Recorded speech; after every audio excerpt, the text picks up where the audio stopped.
Kiri, gerak. Jangan di tempat. Gerak.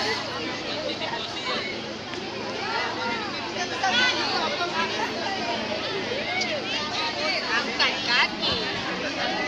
Kiri. Gerak. Gerak kiri, gerak. Balik gerak, gerak. Gerak kiri.